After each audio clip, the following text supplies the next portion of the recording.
sedang dibimbing oleh Allah menuju kedudukan yang tinggi, maka sadarlah teman-teman, saat yang bersamaan antum tidak akan sunyi dari rintangan-rintangan sekitaran. Catat itu baik-baik. Anda kedudukan biasa, naik luar biasa, maka hambatannya itu akan semakin meningkat, tidak sama dengan sebelumnya. Anda orang kecil, diuji dengan ujian kecil. Anda orang menengah, diuji dengan ujian menengah. Anda kedudukan yang tinggi, maka akan diuji dengan kedudukan yang lebih tinggi lagi. Maaf, Allah tidak akan menguji dedaunan dengan angin yang menerpa akar. Pasti berbeda. Karena angin ketika kedudukan semakin tinggi, maka angin semakin kencang akan menerjangnya. Yuk kita turunkan, jenis ujiannya bisa 3. Perhatikan baik-baik, sini. Kedudukan bersanding dengan ujian. Kalau rumus fisikanya, F berbanding lurus dengan P. Gaya berbanding lurus dengan tekanan. Jadi kalau antum misalnya, rumus asalnya F1 sama dengan F2, gaya gerak sama dengan gaya dorong. Kalau dikembangkan ke sini, tenaga kecil begini, maka yang bunyi kecil. Kalau besar, semakin besar lagi. Nah, memahami rumus ini, F sama dengan P. F berbanding lurus dengan tekanan. Ada gaya tekanan juga yang cukup kuat. Ketika antum pukul kencang, suara kencang, tapi ini lebih sakit kan? Tekanannya lebih kuat. Itu agak berbeda. Itu dalam persepsi positif. Dalam persepsi negatif juga bisa. Gaya berbanding lurus dengan tekanan. Semakin orang banyak gaya, semakin tertekan hidupnya. Ya. Tanya. Sekarang lihat sini. Rumus ini kalau kita turunkan lewat ayat, am hasibtum an tadkhulul jannata. Apakah anda akan duga begitu mudah masuk surga? Walamma ya'tikum mathalul ladzina khalaw min qablikum. Sementara Allah belum menguji anda seperti orang dulu yang dijamin surga mendapati ujian. Apa jenis ujiannya? Ini manhaj hidup kita dan kita berhenti di sini. Maaf, saya mungkin hanya 5 ayat dulu untuk hari ini ya. Massatuhumul ba'sa. Ujian pertama disebut dengan ba'sun. Jamaknya ba'sa. Ba'sa. Ini masih ringan. Bisa jarang ke masjid, sekarang mulai ke masjid. Begitu antum ke masjid, Allah kasih ujian sesuai dengan kadar niat antum. Kasih hujan gerimis. Ke masjid gak? Itu ba'sun. Begitu antum ke masjid, orang Arab katakan, nazal matar, turun hujan. La ba's, la ba'sa, la ba'sa. Gak ada masalah. La ba'sa, tidak ada masalah. Serap ke dalam bahasa Indonesia lewat labas. Labas lewat, ringan. Berarti kalau antum diuji dengan yang ringan, maka antum kadarnya masih ringan, akan dinaikkan kepada yang menengah. Akan yang menengah. Hati-hati betul. Kalau antum belum lulus yang di sini, maka antum akan terus sampai di sini, sampai lulus di sini. Sampai lulus. Antum mau berangkat ke masjid gerimis bisa. Tiba-tiba nggak jadi ya di rumah. Istri antum mengatakan, "Pak, kok nggak ke masjid? Hujan mah, kan cuman gerimis, takut teriak, masya Allah." Padahal antum misalnya belum kuat untuk berangkat, maka antum akan terus diuji di sini. Lihat rumusnya, Quran surah kedua ayat 286. La yukallifullahu nafsan illa. Allah tidak akan pernah menguji seorang hamba di luar kadar kemampuannya. Jadi kalau antum masih ujian yang ringan, antum diberikan yang ringan. Antum naik menengah, diberikan yang menengah. Antum naik lagi level tinggi, diberikan ujian yang berat. Menengahnya disebut dengan darrun. Waddarra, dari ba'sun jadi darrun. Jamaknya darra. Sudah menyakiti fisik. Kena fisik, sudah melukai, hujannya makin deras. Ya, kalau dalam kehidupan yang ini mungkin celaan biasa. Duh, sudah berubah ya, masya Allah. Sekarang jilbabnya sudah panjang, masya Allah. Duh, semakin panjang ya, yang ingin Batman ya, masya Allah, udah banyak. Begitu sudah mulai pakai cadar ninja, oh masya Allah. Dorra, sudah nggak enak ke fisik. Dorrun. Lihat rumusnya ya, lihat rumusnya baik-baik. Ini lebih menenangkan pada jiwa. Ketika anda dalam level-level seperti ini artinya Allah sedang menaikkan iman anda dalam level yang lebih tinggi lagi. Jadi ketika ada celaan menghunjam dalam lisan seseorang, sudah mulai menyakiti, itu sebetulnya pengakuan dari Allah lewat lisan orang itu, bahwa anda sedang diangkat keimanan pada tingkat yang lebih tinggi. Ada yang mengatakan, kamu kenapa sih pakai jilbab begitu? Yang biasa aja kali.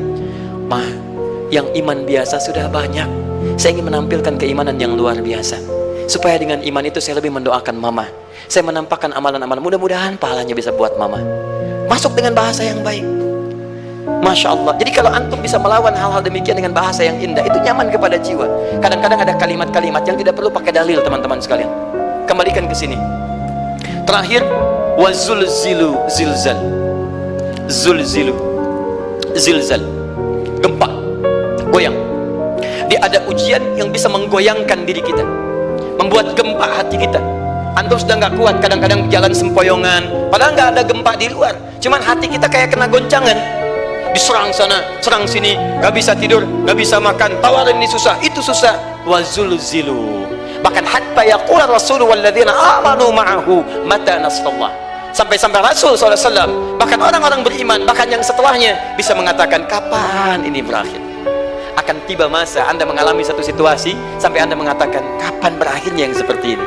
Serang, serang, serang. Perhatikan, jika Anda berada pada level ini, saya ucapkan selamat kepada Anda, karena Anda akan diangkat pada kedudukan yang tertinggi di antara sekian ujian yang ada. Susah. Artinya Allah akan naikkan Anda pada derajat yang tinggi. Karena hukum ujian tadi, la yukallifullahu nafsan illa wus'aha. Allah nggak akan menguji seorang hamba di luar batas kemampuannya. Jadi kalau Anda sudah dipandang oleh Allah siap menerima yang ini, maka Anda akan diberikan zilzal. Kalau Anda nggak mampu, Anda hanya akan diberikan darra atau ba'sun. Dimohon maaf kalau di antara jamaah yang hadir saat ini Anda merasa sedang punya masalah yang berat, membuat hati Anda goyah. Saya ucapkan pada Anda, dari sekian hamba Allah yang ada di muka bumi, cuman Anda yang diberikan itu. Artinya Allah akan mengangkat derajat Anda. Ayo bahagia dan yakinlah, bukan orang lain yang dititipkan, Anda yang diberikan. Allah percaya pada Anda, kenapa Anda tidak yakin? Bukan orang lain. Jadi mustahil Allah memberikan ujian berat kalau Anda nggak sanggup, karena cuma Anda yang sanggup, Anda yang dikasih.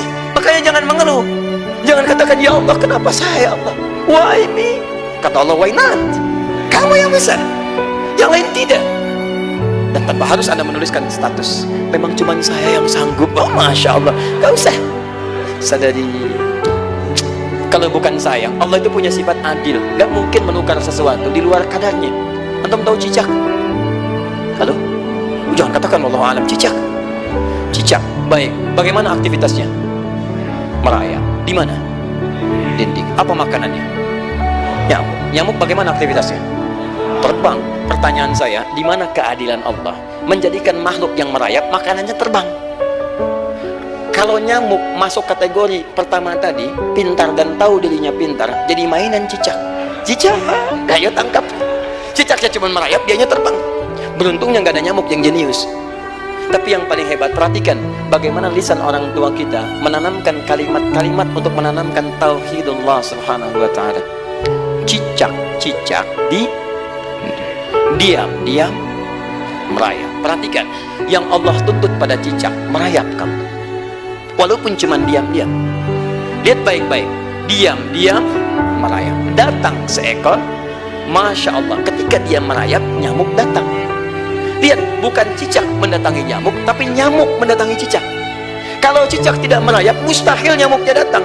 Allah hanya tunjukkan kamu merayap ya, nyamuk datang. Sekalipun dia merayap cuman diam-diam, nyamuknya datang. Jadi hukum Allah itu kalau dipatuhi, nikmat kehidupan. Cicak gak merayap, nyamuk gak datang. Cicak merayap, nyamuk datang. Datang seekor nyamuk. Setelah itu, silahkan. Jadi kalau kita teman-teman ikuti hukum Allah, mau berat, alhamdulillah, mau ringan, alhamdulillah, ya mau sedang, alhamdulillah. Begitu diangkat, artinya ada pengakuan dari Allah, iman kita akan diangkat. Cuman bahasa Nabi Ya'qub alaihissalam kepada Yusuf alaihissalam, mesti ada persiapan dalam mengatasi itu semua. Tidak cukup hanya mendiamkan saja. Maka kata Nabi Ya'qub, jangan kisahkan dulu, bikin dulu pemetaan-pemetaan untuk mudah mengatasi itu semua. Ini poinnya. Anda harus punya rencana.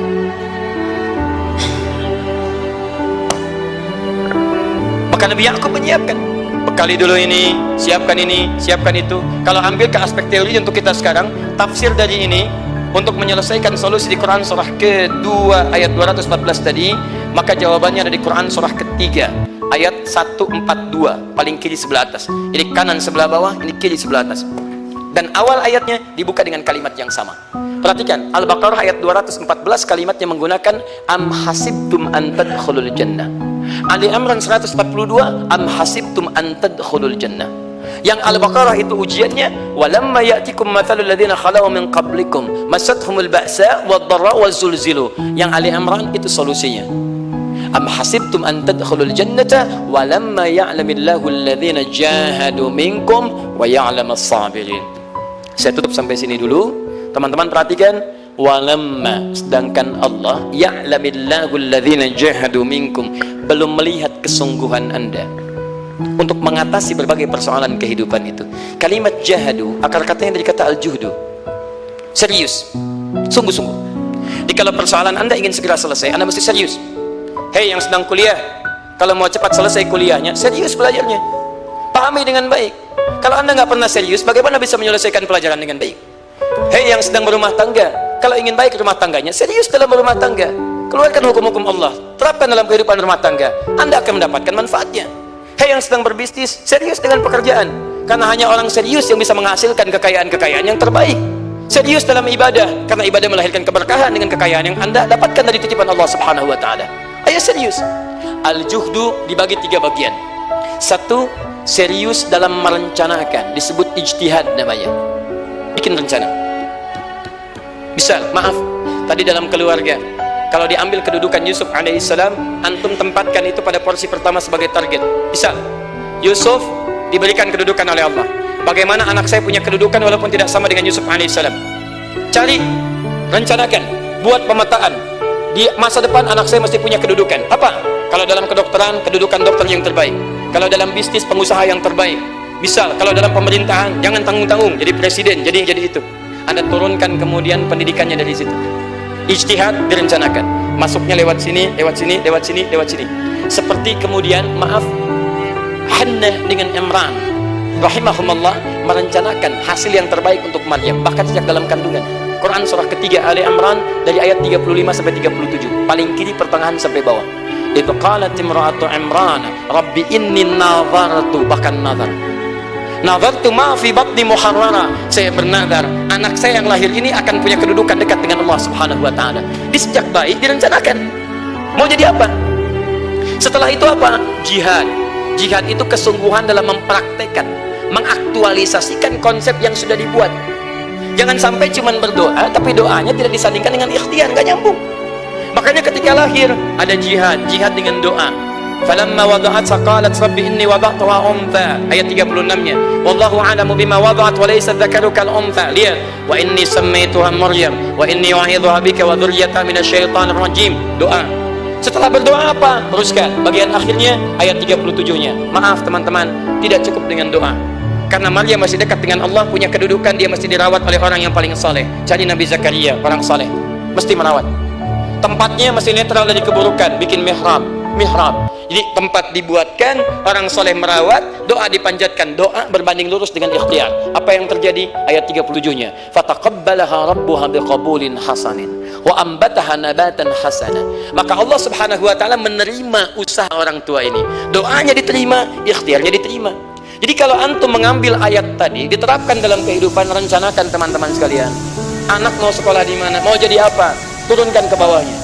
Oh, dia mau jadi dokter yang hafal Quran, turunkan pendidikannya di sini sampai paling kecilnya. Siapa gurunya yang dekat dengan Allah, sekolah yang menjauhkan dari hal-hal keburukan, sampai satpamnya soleh, securitynya soleh, koperasinya orang-orang soleh, gurunya orang-orang soleh, hadirkan. Kalau ikhtiarnya sudah nyambung dengan doa, maka fataqabbalallah, taqabbalaha rabbuha, diterima Maryam, antum diterima. Jadi kadang-kadang yang nggak nyambung nih begini, doanya nggak nyambung dengan ikhtiar, itu masalahnya. Ya Allah, mohon ya Rabb, jadikan anak saya rajin sholat, hafal Al-Quran, tapi ditempatkan di sekolah yang tidak pernah mengajarkan sholat, tidak nyambung. Ditempatkan di tempat yang tidak pernah mengajarkan Quran, tidak nyambung. Nggak ada kesamaan di situ. Maka Nabi Ya'qub alaihissalam memberikan gambaran kepada anaknya, nah, kamu akan punya kedudukan begini, hati-hati, setiap ada kedudukan akan ada rintangan, kamu harus punya rencana untuk merencanakan solusi-solusi terbaik untuk itu. Kemudian yang terakhir, ini yang paling hebat, mujahadah, perjuangan melawan emosi. Karena tidak sedikit tantangan itu, maaf, yang berat itu bukan menghadapi fisiknya, tapi menghadapi diri kita sendiri. Mau ke masjid, malas, itu yang susah dihadapi dibandingkan dengan hujan. Hujan ada payung, malas mau pakai apa? Maaf, menurun, semangat turun, malas datang, kecewa datang, pesimis datang, lawan, namanya mujahadah. Gabungkan ketiganya, isi dengan sabar.